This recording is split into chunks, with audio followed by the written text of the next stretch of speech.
Herzlich willkommen zum Popkultur-Nachwuchs Inspirational Talk. Mein Name ist Jeschim Luhmann und ich bin ein Teil vom Programmteam.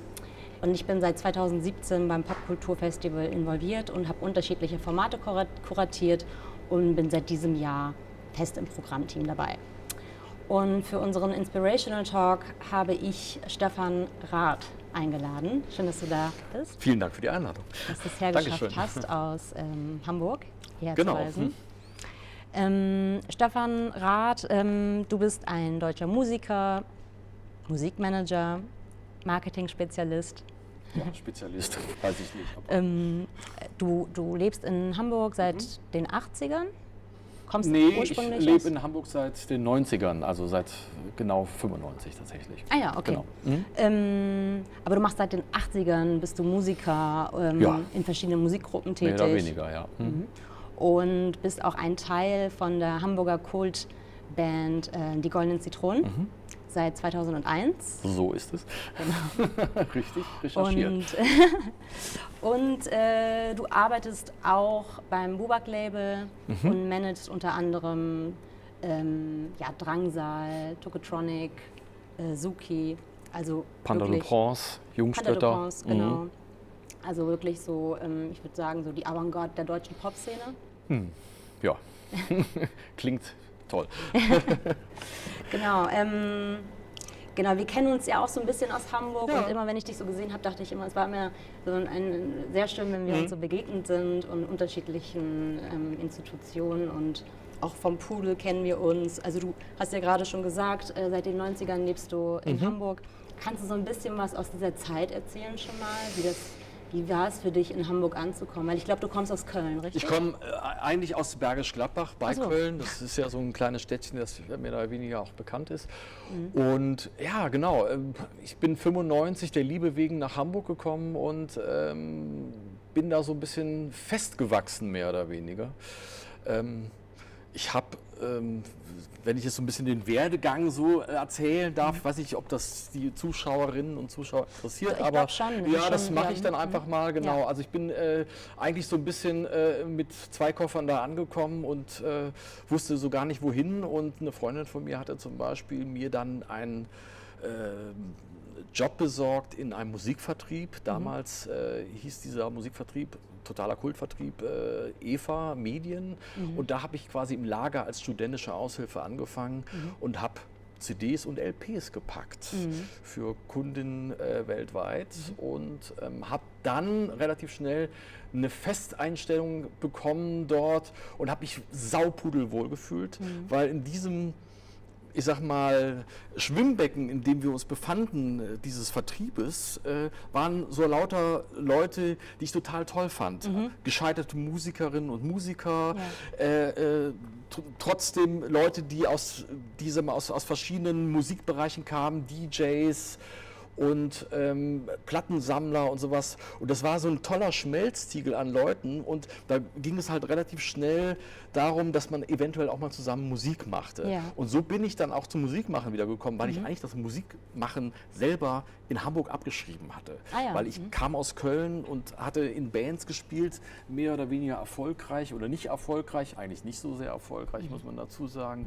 Es war auf jeden Fall ein totales Jammertal, aus dem ich kam, und habe gesagt, so, mit der Musik will ich nichts mehr zu tun haben, absolut nichts. Und dann habe ich halt angefangen, diese Leute irgendwie kennenzulernen, so beim CD und LP ziehen, und dachte nur so, das ist ja genial, die sind ja genauso Typen wie ich, das ist ja toll. Ja. Wir sollten mal zusammen Musik machen. Und Ja. so bin ich dann so mehr oder weniger so dann in den 90ern, habe dann auch angefangen mit Leuten da aus diesem Lager mich in Proberäumen zu treffen und Musik zu machen. Genau. Und bist du dann auch, wie hast du denn zum Beispiel Schorsch Kamerun und Genau, die anderen genau, kennengelernt? Ne? Also du bist ja 2001, wie gesagt, zugestoßen. Ich hab dann relativ, also über diese Netzwerke habe ich dann relativ schnell Zugang gefunden so, zu dieser ganzen Hamburger Musikszene. Ja. Also die Leute nennen das ja heutzutage Hamburger Schule. Und Ihr seid ja aber auch Vorreiter, ne? Da Wir sind ja Urgesteine, aber genau. ihr seid aber auch immer so diejenigen gewesen, die das eigentlich nicht so richtig annehmen wollten. Nee, wir sind ja Urgesteine dieser Schublade mehr. Ja, oder genau. Genau, und ich habe dann damals Ted Geier kennengelernt Ja. und wir haben zusammen mit Klaus Ramke eine Band gegründet, die hieß Les Robespierres. Beziehungsweise diese Band gab es schon, ich bin da quasi eingestiegen in diese Band. Und habe dann angefangen mit Ted und Klaus sehr viel zu touren und irgendwann fragte mich Ted, der ja auch bei den Goldenen Zitronen spielte, 2001, hör mal, hast du nicht Lust für uns in Amerika zu spielen? Unser Schlagzeuger möchte nicht mit. Es war nach September 11, es war ihm ein bisschen zu shaky alles irgendwie. Wir machen eine US-Tour, könntest du einspringen? Ja. Und dann habe ich sofort gesagt, ja, Klärchen mache ich das. Ich hatte 3 Proben. So habe ich George Cameron dann auch kennengelernt zu der Zeit, also eigentlich so aus der Zeit, so Ende der 90er über die Les Robespierres, hatten dann 3 Proben und sind dann nach San Francisco abgehauen. Und es war der schlimmste Gig meines Lebens. Also ich glaube, ich habe wirklich jeden zweiten Song so dermaßen verkackt. 2001 ist aber auch das Album rausgekommen, richtig? Genau, ich habe vorher mit der Band so als Gast mehr oder weniger 3 Songs getrommelt. Und das Album hieß Schafott zum Fahrstuhl, ne? Genau. Und parallel wurde dann quasi auch getourt in den USA und das war eine aufregende Zeit.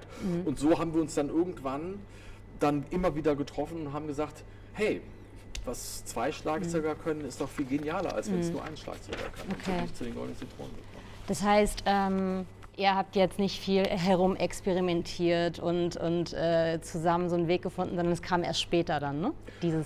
Dieses Produzieren an einem Album, Mitwirken. Und, genau, also ich bin ja erst als Gast eingestiegen und erst dann quasi auf Lenin haben wir eigentlich angefangen zu experimentieren.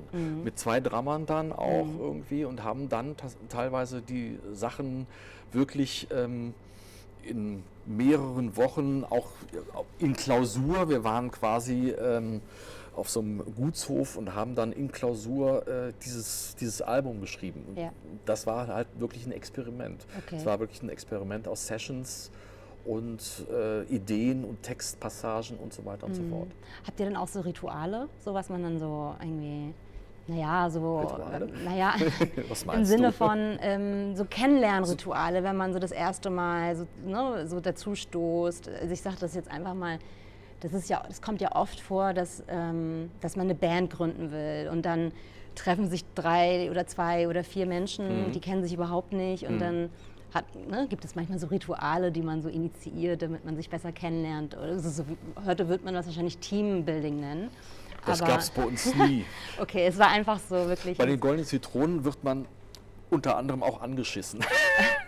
Das ist so eine alte, ich sag mal, Punk-Attitüde, dass es irgendwie sehr rau dazugeht. Also es gibt einen rauen Ton.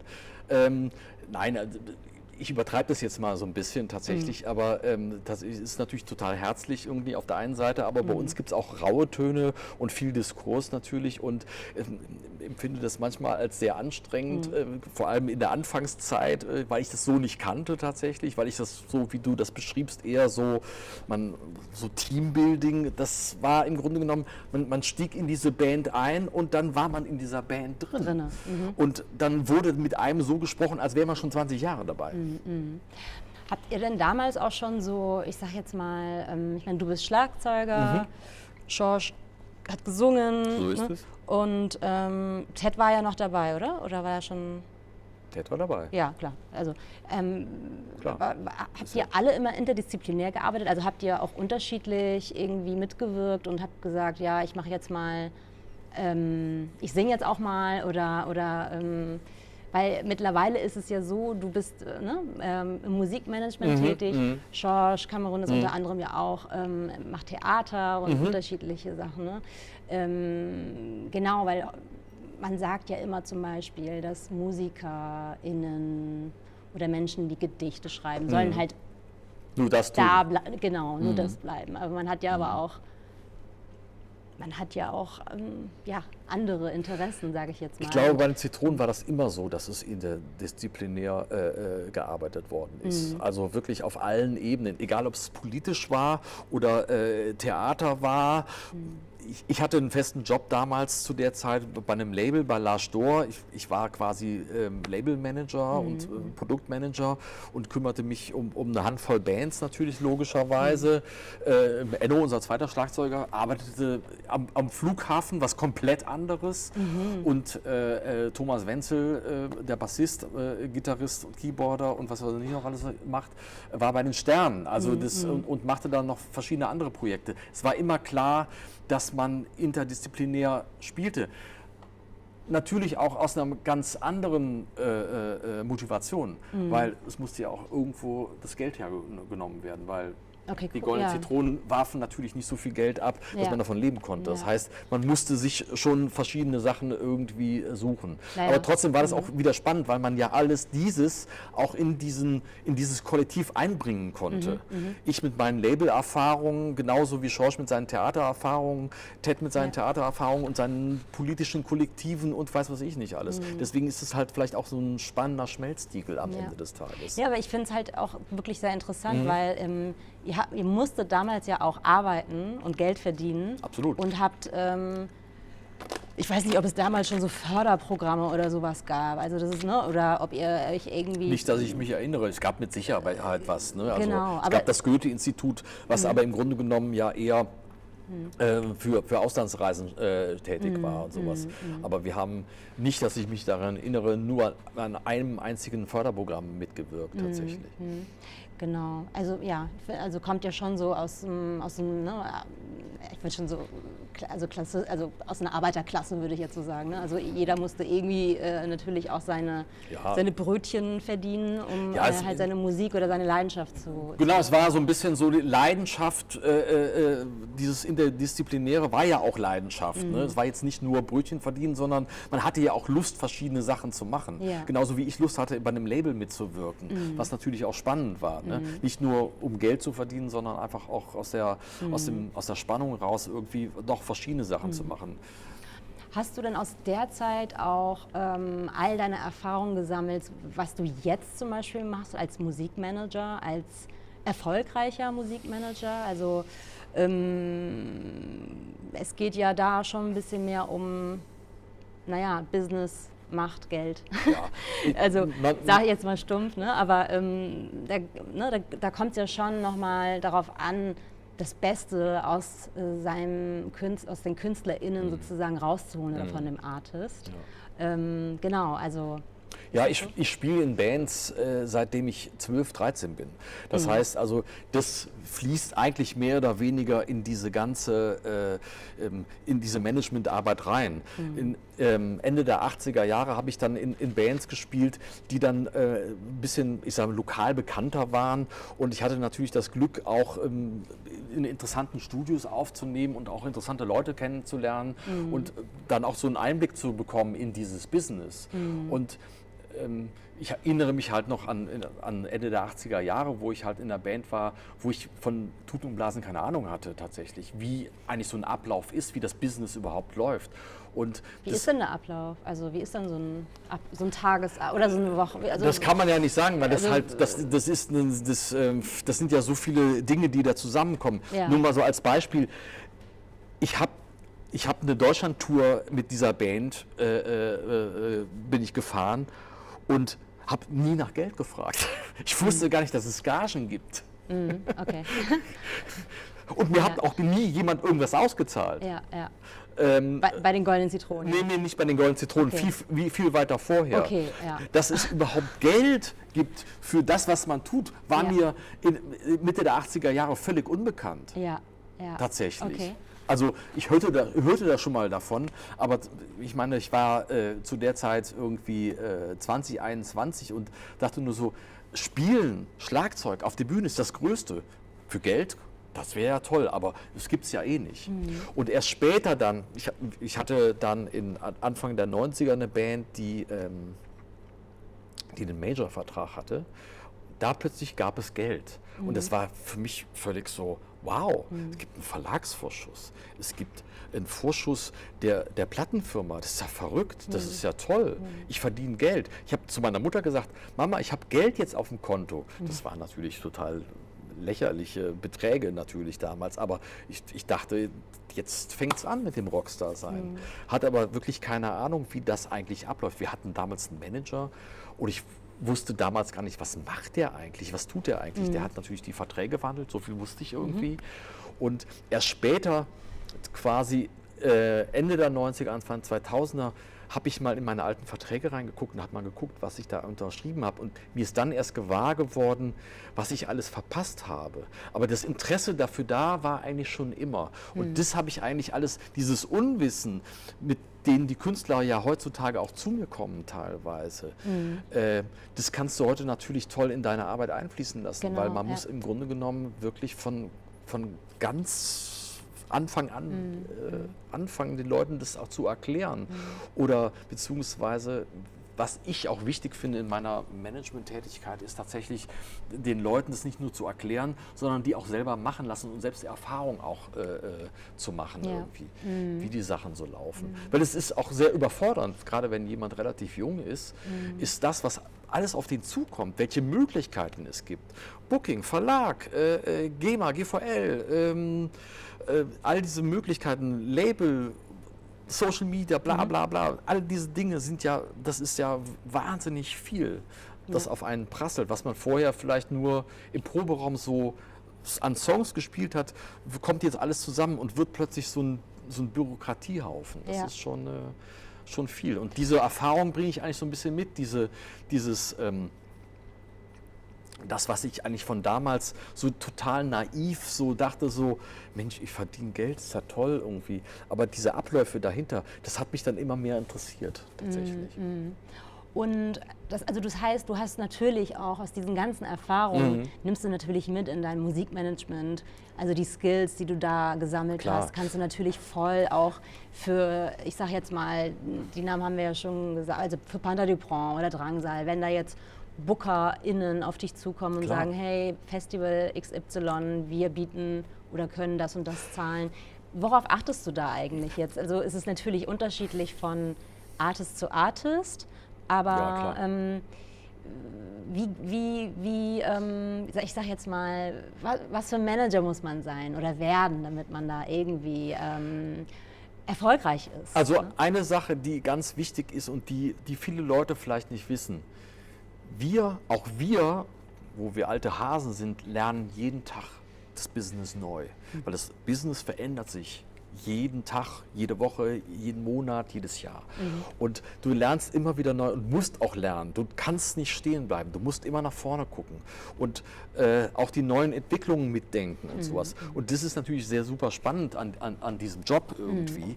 Und natürlich hast du die Skills von früher und kannst diese Sachen auch mitbringen, weil ich natürlich auch noch die Erfahrung habe, ich habe Bühnenerfahrung, ich weiß, wie man mit Künstlern vielleicht auch umgeht, wie sensibel man sein muss. Man hat natürlich auch so ein gewisses Empathie halt auch für Leute irgendwie. Das macht auch die Bühnenerfahrung, das miteinander musizieren mit verschiedenen Menschen, das macht es auch irgendwie aus. Ne?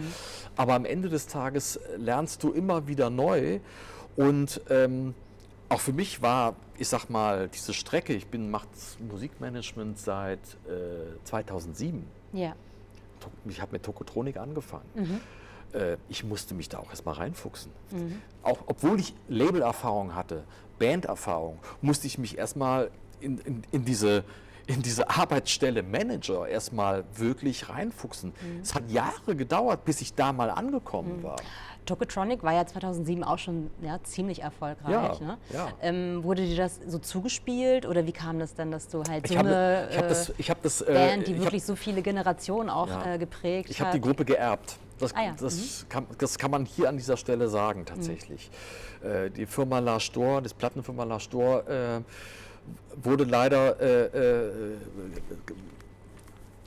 klappte nicht mehr, es war einfach nicht mehr möglich, die Band, das Label am Leben zu halten und musste quasi dann eingestampft werden. Und ich habe sozusagen dann damals diese Gruppe aus diesem aus dem L'Age d'Or-Konstrukt geerbt. Die Band hat mich natürlich gefragt, logischerweise, aber ich sage immer, ich habe sie so ein bisschen geerbt, weil die Band gab es ja zu der Zeit und ist ja auch jahrelang dort aufgebaut worden bei dem Label, auch über Karol, den ich ja sehr lieb habe irgendwie, Karol von Rautenkranz, der Labelmanager von L'Age d'Or, Geschäftsführer. Und ja, der hat mir das quasi so weitergegeben, mehr oder weniger. Was ist denn eigentlich so der Unterschied zwischen KünstlerInnen-Dasein und Management, was du dann machst? Also wo sind da die Unterschiede? Weil ich denke immer so, KünstlerInnen möchten KünstlerInnen werden, weil man das Gefühl hat, man ist freier oder weil man halt auch keine Lohnarbeit machen will wahrscheinlich oder weil man halt nicht von 9 to 5 irgendwie irgendwo sitzen will und irgendwas, ne, irgendwie irgendwelche stumpfsinnigen Sachen, also nicht nur natürlich, aber also warum, also was glaubst du auch, dass viele KünstlerInnen das machen wollen, weil sie sich den Strukturen des Alltags oder was denkst du? Kunst machen macht man, weil man es muss. Das ist, glaube ich, ein ganz wichtiges Momentum irgendwie. Ne? Künstlerinnen müssen Musik machen, müssen Songs schreiben. Da gibt es überhaupt kein Rechts oder Links, sondern das macht man einfach. Und das ist für mich halt sauspannend, weil man gibt so wahnsinnig viel auf und man hat so viel, wie sagt man geht so viel Risiko ein damit. Aber das ist ja für alle Kunstschaffenden so. Man geht so viel Risiko da ein und das ist das, was man wirklich machen will. Als ich Künstler war, oder beziehungsweise das versucht habe, habe ich ganz schnell gemerkt, ich glaube, ich finde Schlagzeugspielen toll, aber ich kann mir das nicht als Lebensaufgabe für die nächsten 40, 50 Jahre vorstellen. Und da merkte ich ganz schnell, ich glaube, ich möchte lieber hinter der Kulisse sein, als quasi auf der Bühne. Mir macht die Bühne Spaß. Das ist manchmal auch toll, diese Rolle einzunehmen. Ja. Das ist für mich, glaube ich, auch eine Rolle eher tatsächlich und nicht unbedingt eine Sache, die ich glaube, für mein Leben gerne machen würde. Immer diese Rolle einzugehen und wieder von der Bühne zu gehen, macht mir am meisten Freude. Aber Künstlerinnen wollen auf dieser Bühne sein und müssen auf dieser Bühne sein. Und da gibt es überhaupt keine andere Möglichkeit. Ja. Das finde ich toll. Also, finde ich faszinierend. Und wenn ich das merke, Entschuldigung, dass ich ins Wort falle, aber wenn ich das merke, dann sind das für mich wahnsinnig spannende Figuren. Ja. Glaubst du denn, dass man Erfolg hat, wenn man keinen Erfolg haben möchte? Also die Frage ist ja immer so, soll ich was machen, wo ich wirklich irgendwie leidenschaftlich meine Musik, Sowas meine gibt's, Kunst oder so, gibt es da nicht so, ne? Man unterhält sich ja auch immer mit FreundInnen über solche Themen. Was ist so die beste Theorie dafür, wie man Erfolg, oder was ist Erfolg? Also es ist ja auch immer relativ. Ich wollte gerade sagen, es ist super relativ. Ja, ist Erfolg, vor 10 Leuten zu spielen oder ist Erfolg, ein Stadion voll auszuverkaufen? Ja. Ich glaube, es ist beides Erfolg. Erfolg ist, das zu machen, was man auf der Bühne tut. Und wenn nur 2 Leute zuhören, für mich ist das Erfolg. Aber man kann natürlich, es gibt auch einen monetären Erfolg. Erfolg ist vielleicht auch für viele Künstlerinnen, damit Geld zu verdienen und das zu tun, davon zu leben, ist genauso Erfolg. Ja, ja. Für mich ist Erfolg, auf einer Bühne das zu machen, wozu ich Lust habe und es macht mir Spaß. Ja. So sehr unterschiedlich tatsächlich, so ein bisschen auch die unterschiedlichen Sichtweisen. Es kommt auch ein bisschen auf die Künstlerin an. Ich habe, also Patti Smith hat gesagt, don't make compromises, ne? Und Laurie Anderson, die ich auch sehr verehre. Durfte ich mal kennenlernen, tolle Frau. Oh, toll. Ja. Sie ist sozusagen so gegen das Branding von so Dingen oder Schubladendenken. Ne? Weil alles wird dir gebrandet, du wirst kategorisiert, deine Musik wird, das ist das und das, also Avantgarde, Elektro, das ist Punkrock, das ist, also... Heutzutage werden immer Schubladen gezogen, egal was es ist. Genau, so das funktioniert ja auch das System mittlerweile leider so durch Algorithmen, Spotify etc. Ne? Hast du da auch so eine These in deinem Kopf, was da so her schwingt? Weil klar, wenn man so hört, don't make compromises, so, dann verstehe ich daraus, okay, man muss sich treu bleiben, also sich selber treu bleiben und seiner Vision, wenn man die natürlich auch herausgearbeitet hat, auch dahinter zu stehen. Aber dann ist es natürlich auch wiederum sehr schwierig, weil man von unterschiedlichen Dingen so beeinflusst wird. Ne? Also heute so Social Media, das haben wir schon öfter jetzt auch gesagt, aber auch man hat einfach sehr viele Möglichkeiten, hat man das Gefühl. Ne? Ob es so ist ja nochmal eine andere Sache. Aber hast du da so was du mitgeben kannst?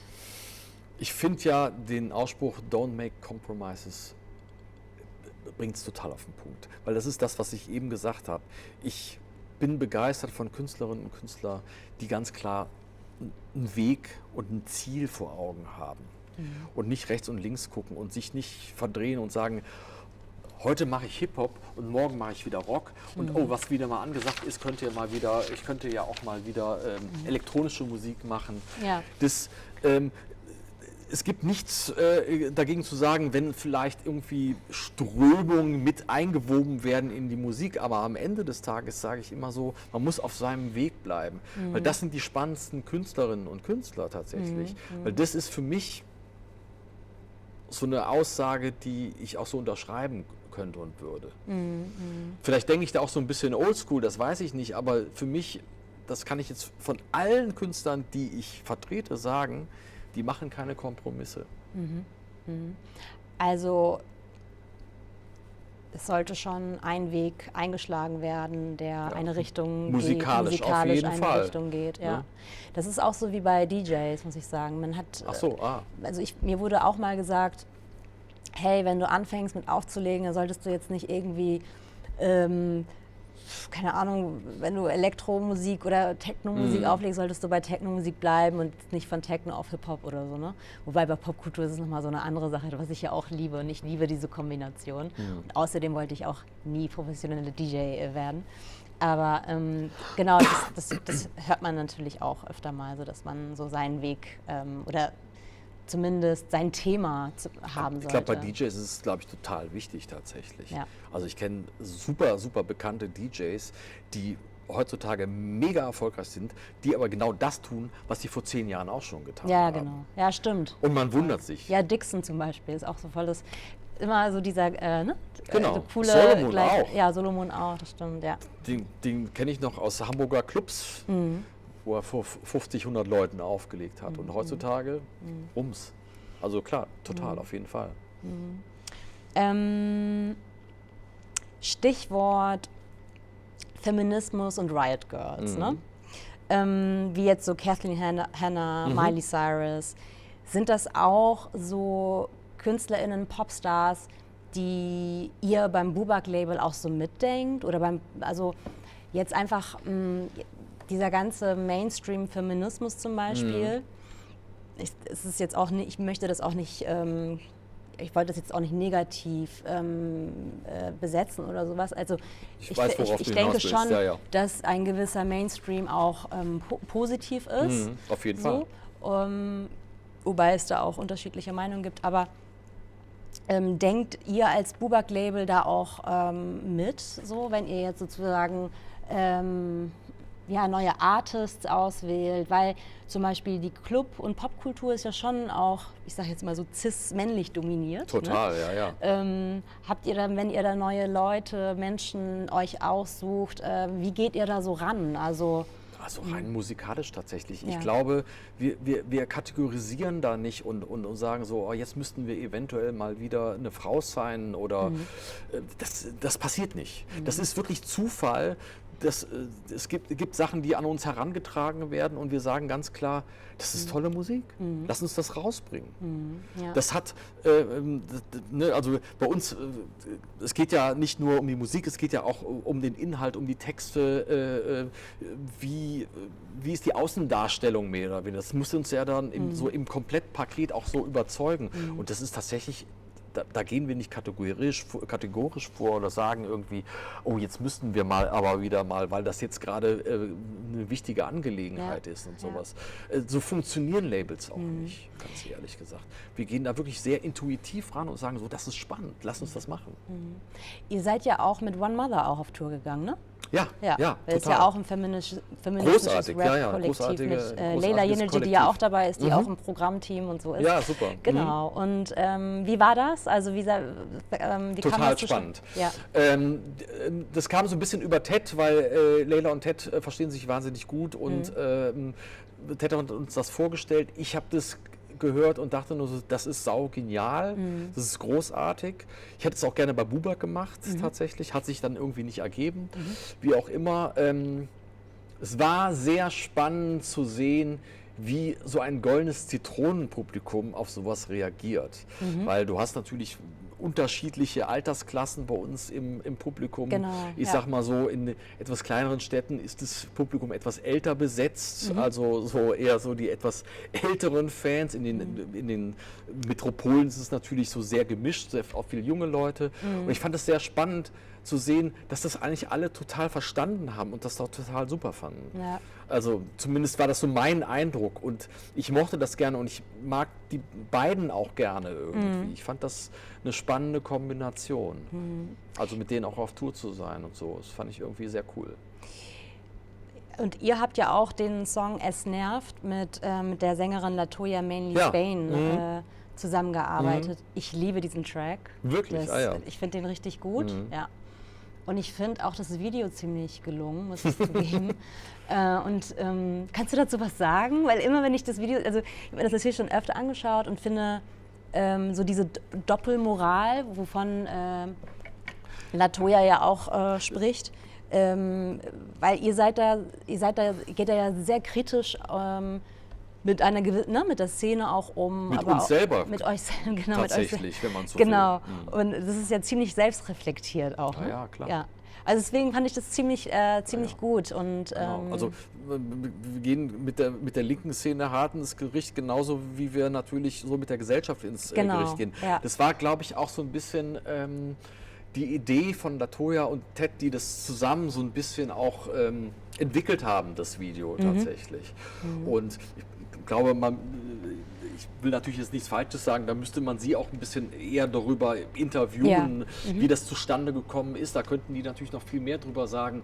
Aber ich fand die Idee auch total toll, dass man auch ein bisschen hinterfragt, woher man kommt und wie quasi so Rollen irgendwie auch in der linken Szene irgendwie verhandelt werden. Das fand ich irgendwie ein bisschen spannend auch an diesem Video tatsächlich. Ja.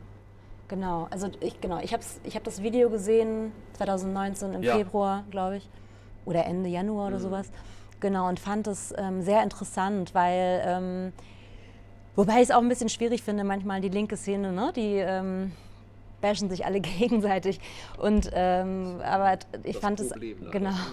Aber ich fand es einfach reflektiert und auch super gut auch. Ich fand es auch auf den Punkt. Ich war nicht gerne Polizist, muss man dazu sagen. Ich war auch nicht gerne Richter, muss man dazu sagen. Ja. Aber Ted meinte, ich würde in der Rolle ganz gut aussehen und es wäre so authentisch, unverschämt halt eigentlich. Okay, genau. Also woher nimmst du denn eigentlich deine eigenen Inspirationen für, wenn du mal wirklich sagst, oh, jetzt muss ich mal wieder Kraft tanken oder jetzt will ich wieder was Eigenes mit der Band produzieren oder so. Ich höre wahnsinnig viel Musik, tatsächlich. Also ich höre wirklich wahnsinnig viel Musik und entdecke Musik und lasse mir Musik von Freunden empfehlen und sowas und höre wirklich tief rein. Und das ist so ein bisschen die Inspiration, die ich dann in so einen Proberaum mitnehme oder auch in so eine lass uns mal eine Session für ein nächstes Album machen und bring das so ein bisschen mit ein. Also das können verschiedenste Musiken sein. Das kann die Klassik sein, das kann Jazz sein, das kann Drum and Bass sein, das kann wirklich Hip-Hop sein und so weiter und so fort. Und das ist so ein bisschen die Inspiration, die ich da so tanke irgendwie. Ja. Und natürlich Menschen treffen, auf Konzerte gehen, reisen. Wobei gerade ist ja nicht so auf Konzerte, ne? Nee, leider natürlich nicht. Deswegen, es fällt Aber mir es geht ja jetzt wieder los, ne? ja, Also, es geht ein bisschen, Ja. man muss natürlich einige Einschränkungen irgendwie in Kauf nehmen. Drangsal spielt ja auch beim Popkultur. Drangsal spielt zum Beispiel beim Popkultur, genau, so sieht es aus.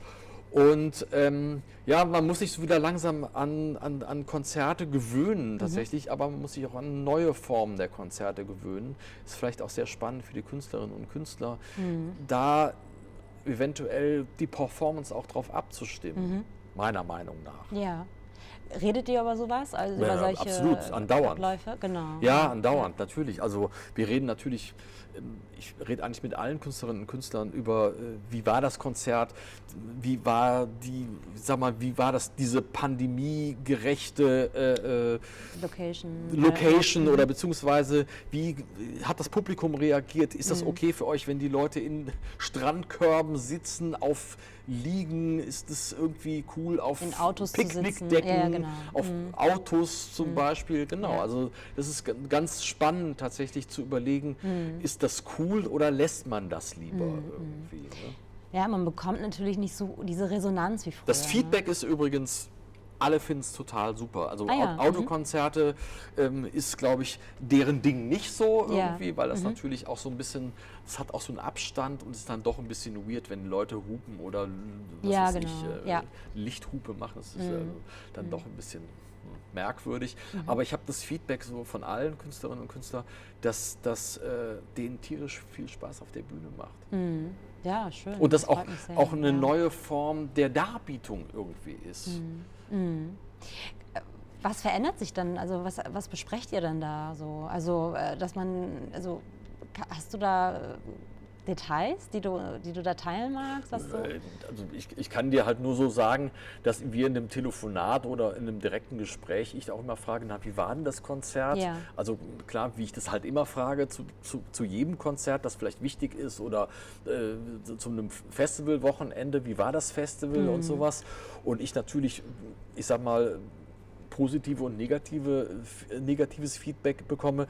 Ich frage aber parallel auch immer die Bookerinnen und Booker, wie ist es gelaufen, was ist gut gelaufen, was ist nicht so gut gelaufen, was können wir besser machen, wie können wir die Werbung verbessern, damit wenigstens mehr Leute kommen oder mehr Tickets verkauft werden.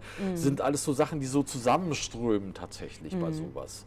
also sind wirklich so wirkliche Details, worauf es wirklich dann auch ankommt. Ja klar, Also, natürlich ist es auch interessant zu wissen, funktioniert irgendwie die Technik, funktionieren die Songs bei den Leuten, Ja. wie kommt das Set an, das sind alles so Fragen irgendwie, hast du dich wohlgefühlt auf der Bühne, war das Catering gut, Ja. habt ihr Spaß gehabt, das Ja, sind, das sind Dinge, die ganz normale Dinge, Ja. die, Ja. ja. Ja. Und sag mal, geht ihr mit den goldenen Zitronen demnächst Ich noch mal? wünschte. Du wünschst es, ja. Ist da jetzt bisher noch nichts geplant? Nee, oder? leider nicht. Also es gab tatsächlich bis dato relativ wenig spärliche Anfragen, die dann aber leider auch nicht darbietbar sind, weil wir leider so interdisziplinär arbeiten und keiner Zeit hat. Okay. Also von daher gab es noch nichts. Aber mit deinem anderen Rooster, ne, Drangsal haben wir ja gerade erwähnt, Tokotronic, Suki, Panther du Prince, ich sage immer Panther du Prince, aber Prince, Prince. ja. Da geht es Oder jetzt Prince. auch wieder. Da geht es jetzt auch wieder los mit so den Konzerten. und Ja, so, ne? ja, also tatsächlich spielen fast alle irgendwie Konzerte. Panther spielt europaweit Konzerte tatsächlich und das ist toll, dass das wieder losgeht und dass es auch möglich ist. Das ist echt ganz besonders. Drangsal spielt Festivals und im nächsten Jahr eine Clubtour. Tokotronic spielt dieses Jahr ihre eigenen Let There Be Tokotronic Festivals und dann sicher auch im nächsten Jahr hoffentlich auch eine schöne Clubtour und Jungstädter spielt eventuell auch nächstes Jahr und so weiter und so fort. Also es passiert auf jeden Fall wieder was. Ja, sehr schön. Wir hoffen, dass sich die ganze Sache noch ein bisschen mehr entspannt, dass das hoffen wir alle. ein bisschen Also, so eine kleine Normalität sich wieder auftut auf jeden Fall. wird sich alles sicherlich ein bisschen, also hat sich ja auch schon verändert, aber... Ja, langsam, aber sicher. Aber ich meine, ich sag mal, Hygienemaßnahmen werden auch immer besser und wird auch immer besser durchgeführt. Ja, und die schauen wir Routine mal. ist jetzt auch mehr da. Die Routine ist mehr da, genau. Genau, und wenn dann... Im Gegensatz zum letzten Jahr, würde ich jetzt auch so sagen.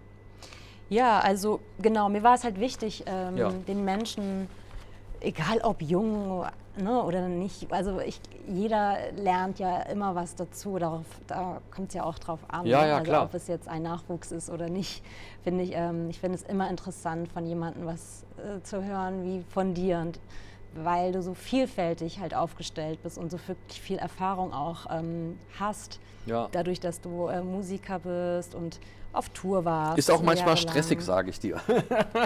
Was ist genau, was du sagst? Stressig ist es manchmal auch tatsächlich. Naja, man muss halt sehr, sehr oftmals umschwenken. Wenn Ach so, vom Denken her. Ja, meinst ja, wenn du? Also, du sitzt im Tourbus mit einer Band Ja. und arbeitest im Grunde genommen im Tourbus für eine andere Band, die auch im Tourbus sitzt. Aber du bist im Grunde genommen selber Künstler. So, du willst immer mitdenken, ne? Und man muss man muss wieder umdenken. Ja, ja. Und dann plötzlich wird man im Tourbus gefragt, wann kommen wir denn an und was ist denn hier und dafür Voraussetzungen und so weiter und so fort. Und da bin ich dann oftmals auch Tourmanager oder Manager der Goldenen Zitronen. Und Ungewollt dann, sozusagen. Ungewollt Ja. tatsächlich, Ja. weil wir sind ja ein Kollektiv. Im Grunde Ja. genommen können die sich ja selber managen, aber du weißt ja, manchmal ist es ja so, einer muss ja irgendwie die Fäden in der Hand halten. Ja, also bist du schon jemand, der so die Fäden in der Hand hält?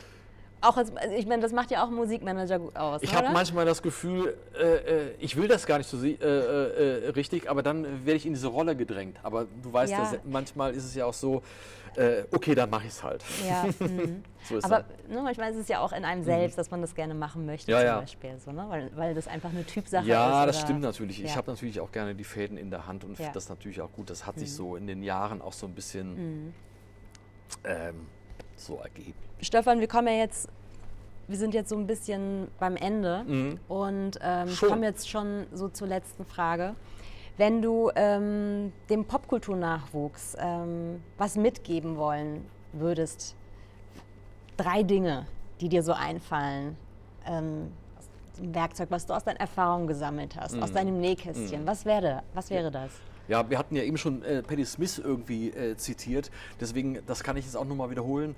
Geht euren Weg, seid ihr selber, macht eure Musik, macht eure Kunst und lasst euch nicht beirren von rechts und links und rechts von den Leuten, lasst euch nicht vollquatschen, ihr müsst euren Weg gehen, das ist auf jeden Fall ganz klar und stellt Fragen, fragt eure Freunde, Freundinnen, eure Verlagsmenschen, eure Labelmenschen, eure Bookerinnen und schaut zu, dass ihr auch dieses Business, welches ja ein Business ist, auch ein bisschen erlernt irgendwie und zu schauen, dass ihr so quasi auch wisst, was ihr da eigentlich macht und wie ihr Geld verdienen könnt eventuell, wie das Geld zu euch kommt, beziehungsweise wie ihr zu Gigs kommt, zu was ihr unterschreibt und so. Das sind alles so Dinge, die, glaube ich, wichtig sind, dass man die auch weiß irgendwie. Ich glaube, das ist so die Richtung. Aber erstmal das Wichtigste ist, bleibt euch treu, macht eure Kunst, wie ihr sie machen möchtet, bleibt eurer Idee treu. Patti Smith. Ja, das ist ein sehr, sehr schönes Abschlusswort von Patti Smith oder Satz, bleibt euch treu. Bleibt euch treu. Be yourself. Ja, ich glaube, ich habe keine Frage mehr, aber ich wollte dich ja eigentlich auch zum Workshop einladen. Ja. Und da hatten wir uns ja auch mal unterhalten, dass du gerne, beziehungsweise ich wollte dich gerne beim Workshop, aber du hast wolltest gesagt, gerne. genau. Dann Ich habe mich geziert. Ja, du hast dich deshalb geziert, weil du denkst, dass man vieles auch nicht sozusagen aus der Schule lernt, sondern das ist so das Leben, was einen so den Weg... Ja, oder zumindest lernt man sehr viel beim Machen selber tatsächlich. Beim Musikmachen selber, beim Veröffentlichen selber. Deswegen, man kann vielleicht so kleine kleine Tipps geben, kleine Teppiche ausrollen und sagen so, schau doch mal, dass du es hier machst, dass du es mal so machen oder da machen oder vielleicht da so eine Idee entwickeln. Aber eigentlich möchte ich immer so ungerne zu viel Anstöße geben tatsächlich, weil ich es immer cool finde, wenn die Leute so aus sich selbst raus so Dinge entwickeln. Das finde ich total toll irgendwie.